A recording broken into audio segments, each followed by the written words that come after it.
kind of hallucinogenic in a way. And it's just kind of unique, isn't it, really? I don't see that in other... Peter just told me that the major influence on this movie is actually Death Lays an Egg, which is the Giulio Questi movie. Really interesting that that's actually the most bizarre giallo perhaps ever made in history. So, I mean, unbelievable. He's also Short Night of the Glass Dolls as well. Yeah, I don't know if anyone got there's a reference to that in the soundtrack with the heavy breathing. We literally copied that kind of by rote. Right. And Toby Jones, tell me about him. I mean, did he get what you were trying to do? And I mean, did he need any sort of convincing to be in the film? Strangely, no. Usually in the past, you know, you'd have to... Well, actually, it's weird because some of the smaller parts, like Massimo and Massimo the Foley artists, I had to beg them to be in the film. Some of these, you know, the guy with the gong who's actually here, I had to beg him, but Toby, I think, is the only person I didn't have to beg. And I mean, Berberian, the name, it's from Kathy Berberian. Can you just explain where you came up with the title? Yeah, it's just kind of, I didn't put much thought into it, really. It just kind of stuck. So I first did it as a short film back in 2005, and so she was involved with Luciano Berio in this studio in Milan, which was making this kind of avant-garde music and radio plays. And Moderna was there, kind of hanging out with John Cage and Stockhausen, but at the same time he was doing giallo soundtracks, so he did Death Laid an Egg. And I guess that relates to Dorking chickens, which comes from Milan, but let's not go there. So I guess there was this track by Berberian called Visage, which is 17 minutes of howling. It just sounds incredibly possessed. It's an avant-garde piece of music, but if you put that in a horror context, it makes complete sense. So that was the whole film for me. It was this kind of divide between academia and avant-garde and kind of exploitation, both things which I love. I mean, we're talking earlier, I mean, I'm very familiar with the fact that nobody really gets paid on these movies. I mean, it is actually quite authentic when it comes to the whole trying to get your expenses done. There are so many times that's actually happened. I mean, you actually got that part of it really right, and I think it's actually more appropriate to people probably outside in Europe than it is actually here. Yeah, I mean, when I road tested the film on friends in the UK, no one picked up on that, but in Southern Europe and Eastern Europe, the first thing that they really responded to was the expense kind of pantomime.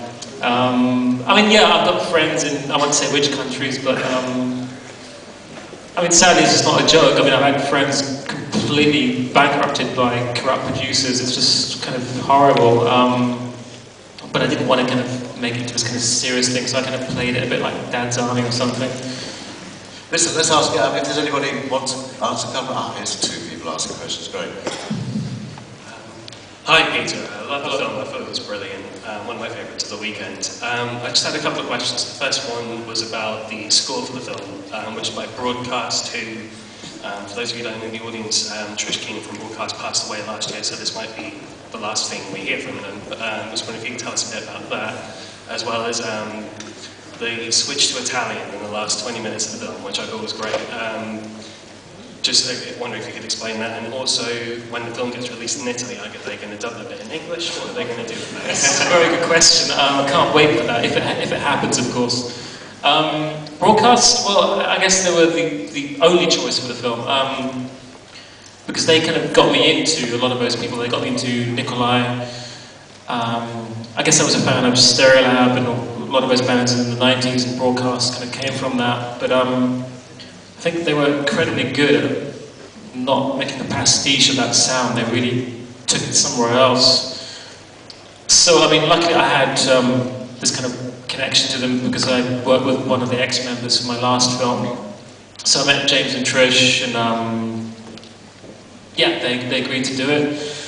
I don't know if anyone knows, but yeah, Trish sadly passed away just over a year ago. So I think when I was working with both of them, I went round to Hungerford, and I had the kind of the classic giallo sounds, you know, the harpsichords, the Ede Dell'Orso kind of sound. But they were very good in terms of like, you know, well, do you really want to go there? Isn't that a bit generic? How about we play you this and then play, you know, Who Saw Her Die by Morricone, or the Devil as a Woman, which is incredible. It's not a giallo as such, but incredibly kind of, it's like a hornet's nest going crazy. It's just phenomenal.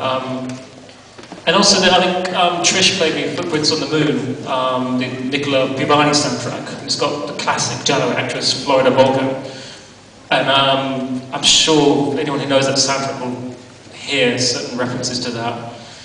So, but I guess we wanted something quite gentle and beautiful, because I think a lot of those soundtracks did that, and there's this whole dichotomy between this wonderfully lush, romantic quality and kind of this extreme violence. And the Italian dubbing, well, I think part of it came from, I mean, sadly I never got to see those films in the cinema. I watched them on DVD, but I heard stories about the reels were just, I'm sure you can verify this, the reels would just flip into another language, either from Italian into English or English into Italian. But the DVDs do that as well sometimes. And so you're watching it in English and suddenly Susie Kendall's speaking in Italian. And so part of it is a tribute to that weirdly incongruous kind of nature of reels just flipping. But I guess there are other kind of metaphysical concerns which I don't want to get into. But yeah. And about the dubbing in Italian, I mean, when it plays in Italy, what do you think is going to happen there? Oh, it's a really good question, isn't it? I don't know what they can do. Japanese or something? Or, I don't know.